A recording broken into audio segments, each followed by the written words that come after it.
নমস্কার। রোগ নিরাময় হোমিওপ্যাথিতে সকলকে শুভেচ্ছা এবং স্বাগত।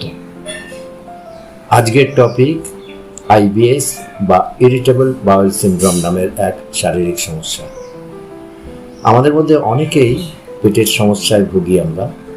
পেটে ব্যথা, মেনলি নাভির চারপাশে একটা ন্যাগিং পেইন, কখনো হালকা কখনো বা একটু বেশি, কনস্টিপেশন বা কোষ্ঠকাঠিন্য এবং কখনো ঠিক মতন পায়খানা না হওয়া এবং প্রায়শই লুজ মোশন হওয়া, গ্যাসের ফর্ম হওয়া, খিদে না হওয়া, এই সমস্যাকে আমরা আইবিএস বা ইরিটেবল বাউল সিনড্রোম বলে থাকি। এতে ইন্টেস্টাইন বা অন্ত্র অত্যধিক সেন্সিটিভ হয়ে যায় এবং ঠিক মতন কাজ করে না। এই সমস্যা যখন চলতে থাকে তখন মোশনও ক্লিয়ার হয় না, প্রায়শই লুজ হয়, কখনো হয়ই না। ক্রনিক আমাশা বা কোনো ইনফেকশন যদি পারসিস্ট করতে থাকে তাহলে তার থেকে এই ধরনের আইবিএস বা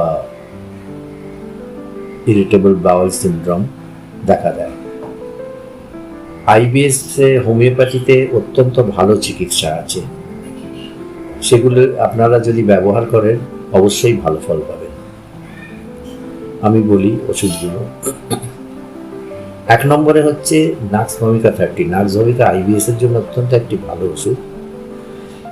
তো আপনারা যখন নাক্সভমিকা নেবেন, নাক্সভমিকা 30 ডোজে 30 স্ট্রেংথে নিয়ে লিকুইড ফর্মে অবশ্যই সেটা নিয়ে সকালবেলা চেষ্টা করবেন খালি পেটে খেতে। আর তাতে 2 ড্রপ করে ডাইরেক্ট একেবারে জিভে, জল মেশাবেন না, 2 ড্রপ করে ডাইরেক্ট আপনি জিভে ঠেকালেন, জিভে দিলেন আর কি। আর এইভাবে সকালে 2 ফোঁটা, রাত্রে শুতে যাওয়ার আগে আরও 2 ফোঁটা। আচ্ছা, এই ওষুধটা খাওয়ার আধ ঘন্টা আগে বা পরেই খাবেন। পোডোফাইলাম 30 বলে আর একটি ওষুধ, সেটাও লিকুইড ফর্মে ওই রকমভাবে।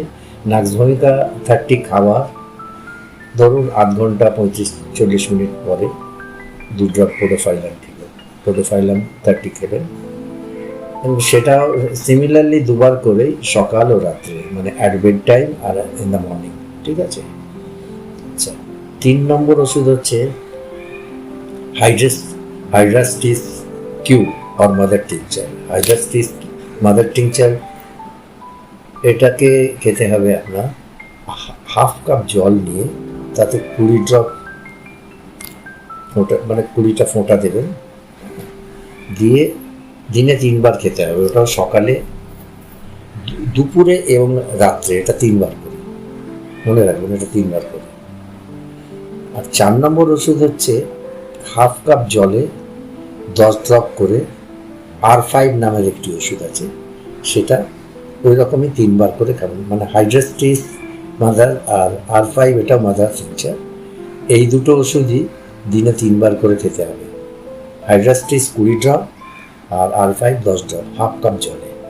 আচ্ছা, এবার বলি প্রতিটা ওষুধের মানে যে খেলেন, আপনি ধরুন দিনের বেলায় নাক্সভমিকা খাচ্ছেন, তারপরে আপনি পোডোফাইলাম খাচ্ছেন, হাইড্রাস্টিস খাচ্ছেন আর R5 খাচ্ছেন, এগুলোর মধ্যে 1/2 an hour করে গ্যাপ থাকলেই, হ্যাঁ, খাওয়ার আধ ঘন্টা পরে বা যখনই করবেন, মানে দ্য গ্যাপ, সেই ওষুধটা নেওয়ার আগে আধ ঘন্টার গ্যাপ। অন্য ওষুধ যদি খেয়ে থাকেন, যা করবেন, আধ ঘন্টার গ্যাপ দিলেই যথেষ্ট।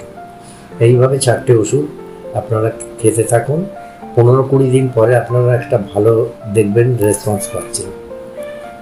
সেটা হলে তাহলে 5-6 মাস এটা যদি কন্টিনিউ করতে পারেন, বহু বছর আপনি আশা করা যায় ভালো থাকবেন। ঠিক আছে, তাহলে আজকে এই অবধি।